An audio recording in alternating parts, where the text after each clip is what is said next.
Welcome to episode 47 of the Brainy Business, Understanding the Psychology of Why People Buy. Today's episode is a behavioral economics analysis of Costco. Ready? Let's get started.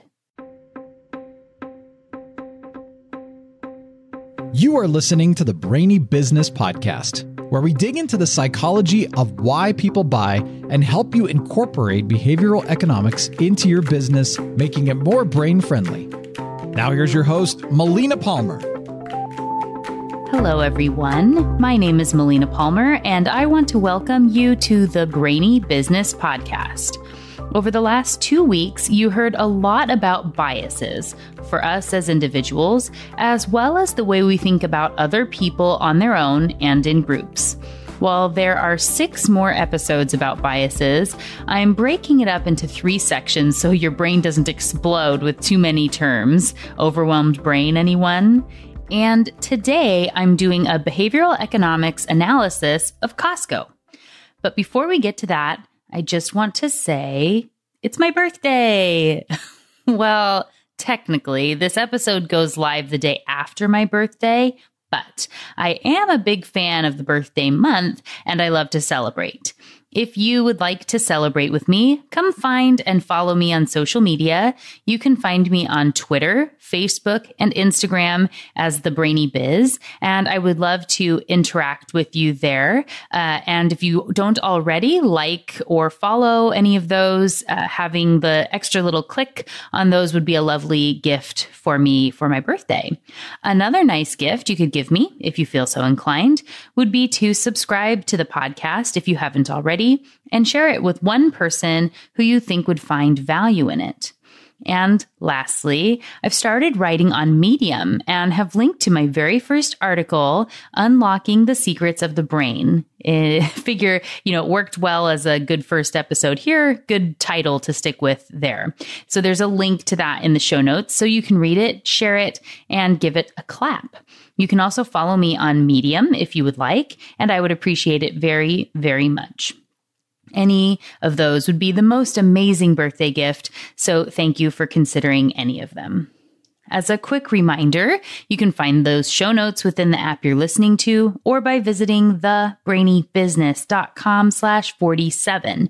That page has links to all the articles, shoutouts, and past episodes referenced throughout the show. There, you can also sign up to be part of the subscribers group, which gives you easy access to all the freebies and makes sure you are the first to know when new content, courses, speaking engagements, and other items are coming near you. Again, you can join the group by subscribing for any freebie on the website. And for those of you in the States, you can sign up by texting the word Brainy, BRAINY, to 345-345. You'll be added to the list and get a free copy of my ebook as a thank you. And so I've added a new page to the website, which is just called Events. If you go to thebrainybusiness.com/events, you can see all of the speaking engagements and other engagements I have coming up. And like for right now, in the month of May, I'm speaking at 8 events in various cities and locations, and just really excited about that. Lots of different topics. Hopefully you can come to one of them to see and experience and meet me. I would love to meet you. Okay, now it's time to talk about Costco. If you've been listening to the podcast for a while, in which case, thank you, you've likely heard me mention Costco before. They do so many things differently than traditional business might suggest is best or profitable, but they found a way to make it work, and their business thrives because of it. Many consider Costco's biggest rivals to be Walmart or Sam's Club or Target.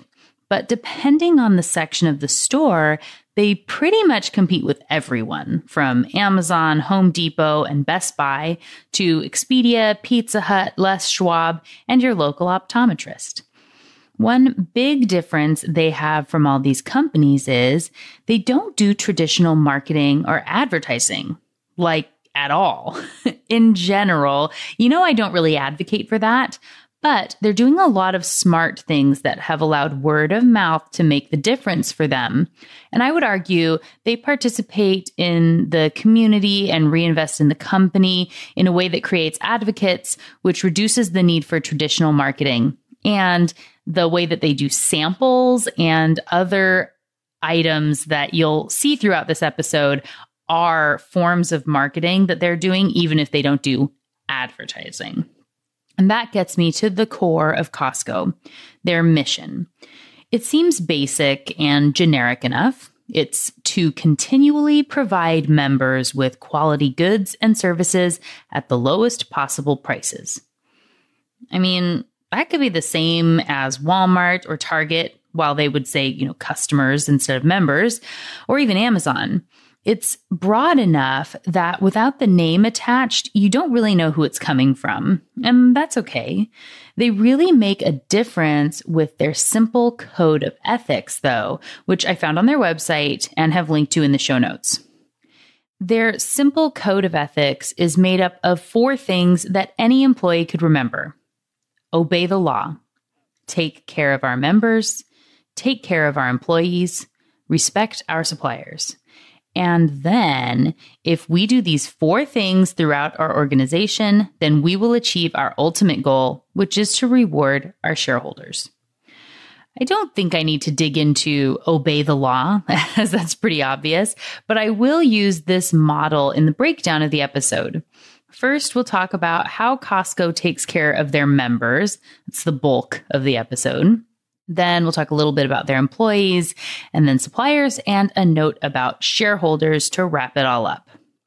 First, the term members is important to notice. You don't have to be a member to shop at most of Costco's competitors I mentioned earlier in the episode. So why does Costco have a membership model and plan? Some say this is a bad strategy, that Costco would do better if everyone could shop there and they didn't have the initial barrier of becoming a member. While membership is not the right strategy for everyone, it's doing great things for Costco. And the members clearly feel the value because they average a 90% renewal rate. One reason for this is because of the incredible value they provide for their members. Most people probably make up the amount they paid in their membership in one visit because the savings are so great at Costco. And a membership is good for the store because it encourages people to shop there to get their money's worth. This is loss aversion in action. And this is not just triggered by perceived ownership. You actually have some level of ownership because you've paid to be part of the in crowd. This, of course, is taking advantage of herding behavior. We humans like to be part of the group and the feeling of safety that provides us. The exclusivity of the discounts also helps people to feel important and valued, which plays on all those personal cognitive biases I talked about on episode 45. And the in crowd is playing to the people like us biases I talked about last week on episode 46. Just as a quick reminder, there are links to all the past episodes in the show notes, whether I say the number of the episode or not. So I've linked to loss aversion herding, and there are many more I will be referencing throughout the episode. So check them out at thebrainybusiness.com/47. And you don't have to remember them all. They'll just be linked there in the show notes. What's funny about Costco is you almost get a reverse reciprocity going on from what you would typically think of in a business. Because the members pay a fee, the company is compelled to give back with the deepest possible discounts. Company representatives have been quoted saying things like, where others are selling an item for $9 and say, how can we increase the price to 10 or 11? We look at it and say, how can we get the price down to 8 or 7? They also make it easy to shop there and have put a lot of work into making Costco a lifestyle choice where you can get everything done and don't mind perusing the aisles while you're waiting for your other tasks. For example, if you are getting new tires put on your car, you can walk around the store and shop while you wait, eat some free samples or buy a very affordable hot dog, pick out a new TV, try on a sweater, look at vacation packages, get a roast chicken or pizza for dinner with the family, and have an eye appointment, all within one location. Plus, pick up some fresh flowers for the table before you go. Oh, and don't forget to fill up the gas tank with the lowest prices in town. Costco has created an environment that's very open and airy with incredibly high ceilings and wide aisles. Sure, that's for function as much as anything, but it's beneficial for the patrons as well. Having time to slow down and see the crisp picture on that 80-inch TV, touch that cozy sweater, or sit in a comfy chair, taste some delicious samples, and smell fresh chicken hot off the rotisserie puts perceived ownership into overdrive. The senses are going crazy and want all the items, which you know from the series on the 5 senses that started with episode 24. This aversion to losses combines with the scarcity factor to encourage people to buy more. I'm sure items are scarce at Costco to encourage sales, but there's more to it than that. The high turnover of product and high efficiency model of Costco increases their profit margin and allows the whole thing to really work. Similar to the high ceilings and wide aisles being perhaps just a happy accident of the warehouse store and the desire to have inventory close at hand, a constant churn of product is critical to Costco's success. One way they keep people buying items and taking advantage of scarcity and loss aversion is with a very generous return policy. If you shop at Costco, you've been trained to think, I better buy this swimsuit today because if I come back tomorrow, it might not be here, but I can always return it if it doesn't fit. It's the same for most everything in the store, and members know they can return basically anything at any time, except electronics and major appliances, which have a still very generous 90-day return policy with receipt. Much like the "we will take any return" policy at Nordstrom, Costco has apparently taken back dead Christmas trees in January, old fish someone forgot in their freezer for years, a used chicken coop, and my personal favorite, an empty wine bottle because it, quote, gave her a headache. Hilarious. I've linked to the 12 most ridiculous returns at Costco if you want to see the rest of the list. Here's the thing. While some people clearly take advantage of the kindness of Costco, most people don't return things they buy even if they aren't quite perfect. And as I've mentioned on the show before, the amount of items purchased because of the return policy that wouldn't have been sold otherwise tend to far outweigh the few crazy things that come back. And now that you wouldn't be the only one returning snorkels after your vacation, if you're into that sort of thing. I very briefly mentioned the tasty, low-priced foods available in Costco, and I'm not just talking about the free samples, which I'll get to in a minute. The Costco food court is one of predictable beauty, which, as you know, is a perfect recipe for building habits. While they have one spot for rotating items, you can always find the hot dog and soda combo for $1.50, ice cream sundaes, the chicken bake, the berry freeze, which was always my favorite, and of course, pizza for $1.99 a slice or $9.99 for the whole giant pie. The price of the hot dog has stayed the same since they started selling them in 1985, and there's some debate as to whether the hot dogs earn money for the chain or not.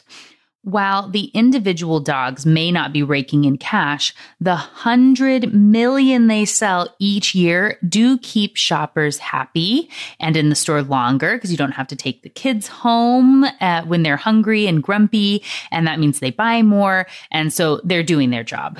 And apparently, Costco was the 15th largest pizza chain back in 2015, so that's pretty impressive. This also extends to the very low-priced rotisserie chickens, of which they sell 60 million a year. And I know we contribute to a lot of those, which get people to buy other items when they come in. This can also become a habit. Swing by, grab a chicken or a pizza and some other groceries every Wednesday on the way home from work. Easy dinner and a chore complete in one. This gift of low prices is reciprocity in action. A gift that people know Costco is giving them in return for their membership. It sort of creates a virtuous cycle where the company wants to keep prices as low as possible to pay back for the membership. And the members are thankful, so they buy more. So the company keeps finding better deals and lower prices on more items, and on and on. And of course, no episode on Costco would be complete without talking about those free samples and the increase in sales that is made possible by this genius marketing. Again, this is loss aversion and reciprocity at work. You get a tiny taste of something that you want more of or want to share, and it's so easy to grab, and you know it's a great deal, and boom, sold. Something you never would have picked up off the shelf is now your favorite item. I know there's a cheese and cracker combo that my mom first tried at Costco 8 years ago, and we still buy them all the time. And whenever I see that particular, it's a soft cheese or those crackers, I always remember when she first got them and they were from a trial, and we buy them all the time. So those sorts of samples, it's not just you that gets sold on those. Apparently, offering frozen pizza samples increased purchases by 600%. This is their scent of the cookies in many ways. So buying the item isn't really about the price, unless it's astronomical, because you already know Costco's taking care of you and finding deals. If that box of candied pecans, another Costco sample item that my mom just got and brought out at Easter, say that they're $15, you would rationalize they'd be $20 anywhere else, if they even exist anywhere else. If the item is an exclusive Kirkland signature item, you know the exact thing isn't available in other stores. According to their website, Costco launched its own private label brand so that we could take a more active role in ensuring even better value for our members, the highest quality standards at the lowest possible prices. The Kirkland signature brand allows us to control every aspect of the product: freshness, ingredients, production, packaging, and more.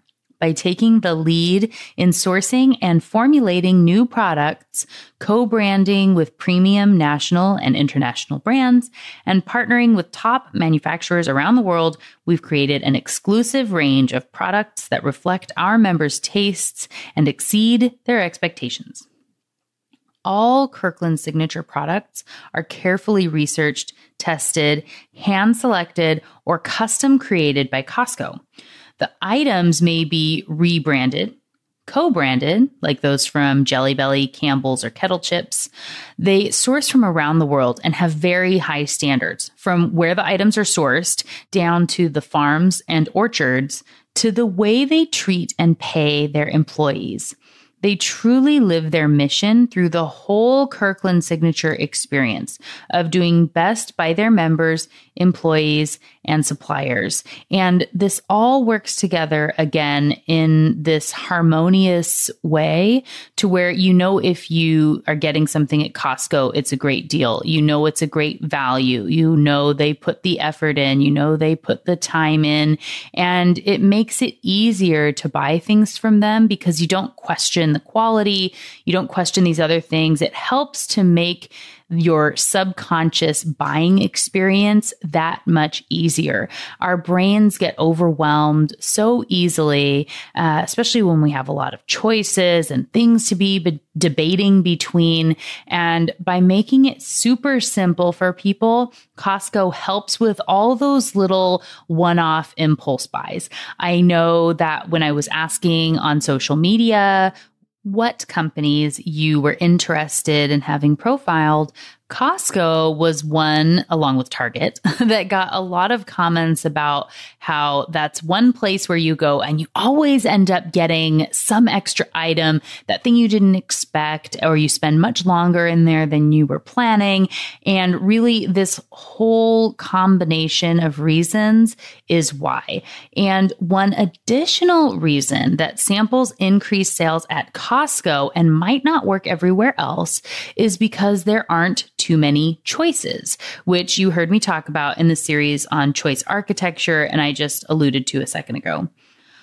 Walmart, for example, typically stocks around 100,000 types of items and may have 60 different sizes and brands of toothpaste. It's a lot of choices to make. Costco instead only has 4,000 types of items. Remember, there were 100,000 at Walmart, so 4,000 is a lot less. And they limit the options for each type, say 2 or 3 brands of toothpaste instead of 60 or 70. That means when you taste a frozen pizza or artichoke dip or a certain cracker, it's easier to take action and buy it because there aren't 50 other kinds to overwhelm you when you go to take it off the shelf. Too many choices could talk people right out of a sale. This increased sales volume with high turnover and more efficiency means they can keep costs down and sales up.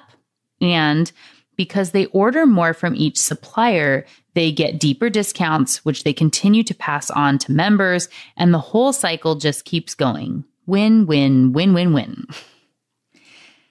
Now that we've really dug into the benefits for the members, those shopping at Costco, it's important to talk about the employee benefits.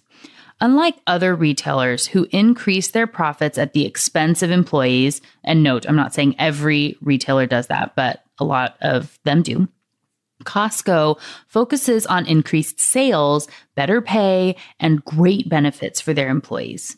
Happy employees means lower turnover, which reduces expenses. Happy employees also means a better experience for shoppers, which keeps them happy and coming back. And knowing that you shop at a place that values their employees also makes shoppers feel good and better about their deep discounts. People are proud to shop at Costco, and there's a higher end clientele than you get at other discount retailers. And people are proud to work for Costco, which again keeps the whole cycle going. Costco also does a lot of work to support their local communities with a focus on children, education, as well as health and human services for grants and donations. Their more than 2,300 volunteers have helped kids learn to read, and I'm sure they volunteer in other areas as well. Supporting the employees and encouraging them to help the community is good business. It is rare to find a grumpy worker at Costco, and this makes the whole experience better, especially because, sometimes there are very, very long lines when you're waiting to check out. Even the people checking cards at the door and receipts on the way out seem to be in a good mood, drawing pictures for the kids on the receipt in a little black marker. And while it may be a little annoying when you get stuck in a long line of carts on your way out, this does still help people to feel like they're part of the club, and it's a subtle reminder that the value of Costco and their membership is worth protecting. Again, remember, everything matters. All these little tiny things that you might overlook or think are unnecessary or wonder why they still do it, those are little things that are contributing toward the overall experience and value that you feel toward your membership and the experience of shopping at Costco. And of course, we can't forget about the suppliers. As I said, Costco focuses on getting discounted pricing from suppliers to give good deals to members, but they don't do it at the expense of supplier relations. They work with partners on Kirkland Signature, as I said, and use the value of bulk buying to create value for the suppliers as well. Plus, if they can deliver in pallets and large sizes, it means more per box, and that's easier to discount when you're not having to pay for lots of additional packaging. While I've never been in any of these meetings or spoken with anyone who supplies to Costco, I have heard their tactics are much kinder and cooperative than some other companies' negotiators. Like the happy employees make happy customer cycle, happy suppliers want to find deeper discounts, which means happy members and happy employees. Not to get all sunshine and rainbows on you, but they've definitely found a model that works. And yes, it even works for the shareholders. Costco has been criticized for having shareholders last on the list of the areas they focus on, but I think the shareholders are pretty satisfied with their benefits. As the fourth largest retailer in 2018, they seem to be doing something right. Oh, and by the way, did you know they do all that without ever charging a markup of over 15%? It's truly amazing when you think about it. And that's why shareholders are last on the list. It's about knowing profits matter, but they aren't everything. Squeezing an extra 50 cents out on hot dogs or rotisserie chickens, or allowing for a 16% margin on some products would make a huge impact on shareholder pockets. But it isn't worth the negative it would cost to the members who come first. And really, it's a slippery slope. And once you start to go to 16%, then why not 17? And if it's pennies here and pennies there, you completely tip in the other direction. People don't know it's a great value. So the samples aren't going to work as much. And maybe you're going to put in a lower quality item, which means people are less likely to buy something, or maybe you get rid of the return policy. These all have to be working together in tandem in this beautiful harmony for it all to work well for a company like Costco. And they've definitely figured it out in a way that works for them. And of course, I'm going to give you some tips to let you know how you can use some of this and to think about your business in a way with Costco in mind. Of course, most importantly, I have to start by saying no company's setup is something any other business can copy and paste. As you've hopefully seen in this episode, the magic of Costco is in the entire experience, an intricate dance of items working together to honor their central mission. You can't just pick one item from the lineup and expect it to work wonders in your business. But you can learn from some of the benefits they've seen to determine if some of what they have done would work well for your strategy. And of course, it always comes back to the overall strategy. It wasn't a coincidence that I started and structured this episode around their mission and code of ethics. While it seems basic and obvious when you look at it now, I'm sure there was a lot of time and work that went into creating that mission and living it every day. Talk about a brand that understands what it's about and is able to just reinforce over and over. If you haven't listened to episodes 43 and 44 on branding, I really recommend checking them out after this one and think about it. Even if you have listened to it, you could go back and listen again with this, Costco veil laid over everything to see what you would pick out if you were working on that for Costco. Costco knows who they are and what their brand is there to do. And every decision they make is so easy because they can tie it back to the mission and code. Is this in the best interest of the members?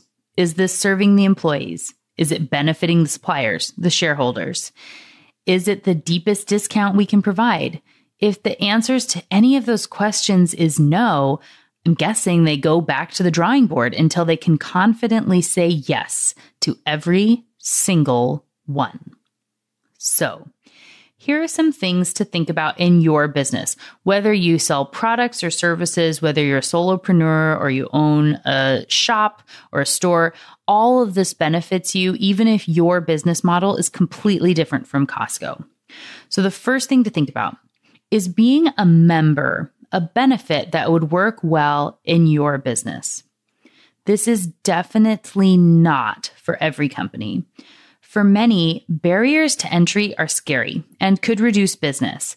I know a lot of entrepreneurs that offer membership sites and groups or things like that. The important thing to think about is the value. The Costco membership does not pay for all the discounts you get. There's no question it's worth the price. And if for some reason you don't feel you got the value out of it, you can even return your membership and get your money back. They're so confident the value is obvious that it's easy for people to pay. Could you say the same about your membership? If you're looking to offer one, or if you do currently, don't approach it from the benefit it brings to you, but start with the value for those people who will be paying you for a membership. Is it a clear value that is so obvious they can't help but buy in? And is that at a price that is honoring your time and effort to provide it to them? What sort of volume do you need for it to be beneficial across the board? And how much effort will you put into getting there? These are all questions to ask before converting to a membership model in your business. What do you stand for? Costco makes it clear what matters to them: members, employees, suppliers, shareholders. And everything they do reflects that. Could people say the same thing about your business? Do your customers know what makes your business tick? What it does or does not support? How you've got their back? Deeper than that, do you know? Have you ever really thought through this core, written it down, shared it? Do you live it? If not, it's a good place to do some work. And you can see in the way Costco has been able to live that mission and code of ethics in everything that they do and really thrive. It can make a huge difference. But don't just copy what others are doing. Really think of what is important to you and your business. If you do it right, it will resonate with your people and benefit your bottom line. Those who are meant to shop with you, those who are meant to be your clients and customers who will really resonate with what you're doing and putting out in the world will find you if you articulate and figure this out properly. The next category to learn from Costco is this scarcity, loss aversion, free sample, easy return thing. Do you make it easy for people to buy from you? Are you encouraging them to get items, or is it difficult and cumbersome? Can they get a test or a sample? Sometimes we get worried and put up a bunch of barriers to protect ourselves.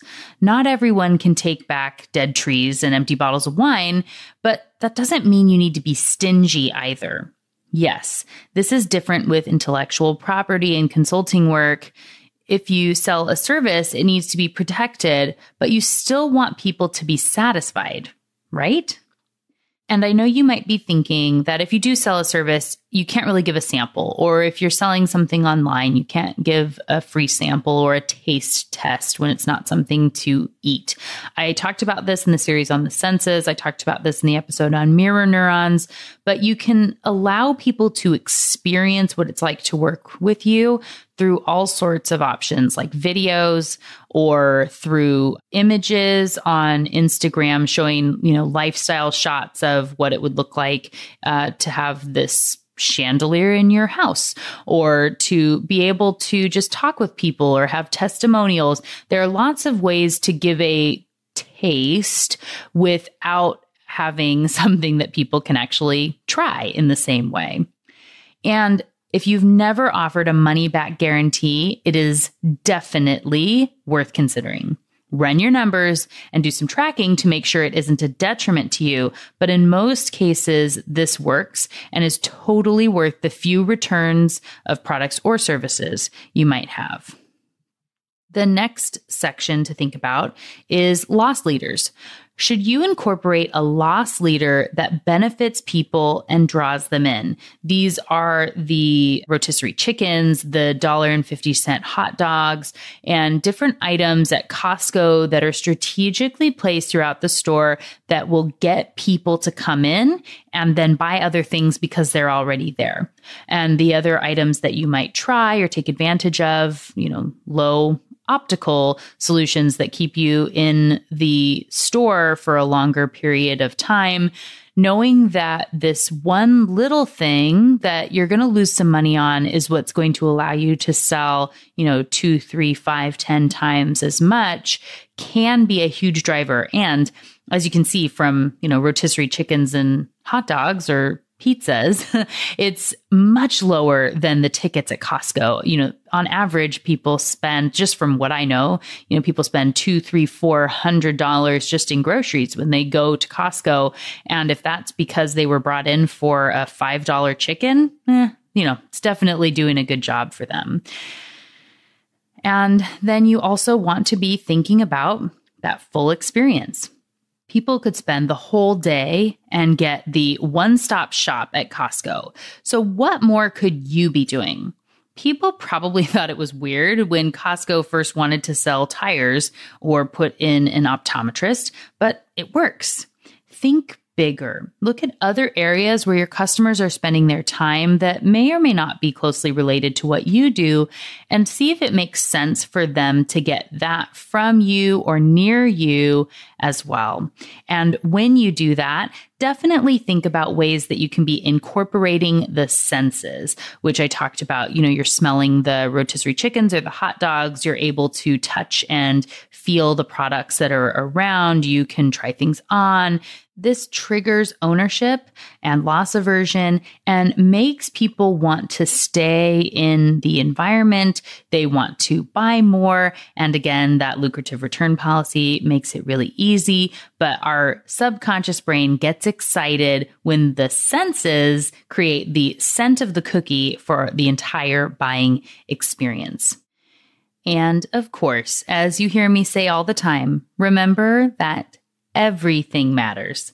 All those little things make a difference, and it's important to try things. Look at others, learn what they're doing and why to see what could work for you and your clients. And remember, no cut and paste here. You need to take a deep dive and look at your own business, even if you're influenced by others. And this is something I do with many of my clients. If you would be interested in something like this, a deep dive or a series of strategy sessions, come reach out to me at thebrainybusiness.com and click on work with me, or send an email to melina@thebrainybusiness.com. If you enjoyed this episode and would like to give me that birthday gift we talked about, please consider sharing it with one person you know who would find value in it as well. And as a reminder, those other possible birthday ideas were to come follow and chat on social media, where you can find me as the Brainy Biz, subscribe and leave a rating or review of the podcast, and check out my new article on Medium. Thank you in advance for considering it, and I appreciate you all. All right, that is it. Episode 47 with a behavioral economics analysis of Costco is a wrap. Next week, we're starting the next group of biases with memories. It's an amazing list, and you definitely don't want to miss it. Until then, thanks again for listening and learning with me, and remember to be thoughtful. Thank you for listening to the Brainy Business Podcast. Melina offers virtual strategy sessions, workshops, and other services to help businesses be more brain-friendly. For more free resources, visit thebrainybusiness.com.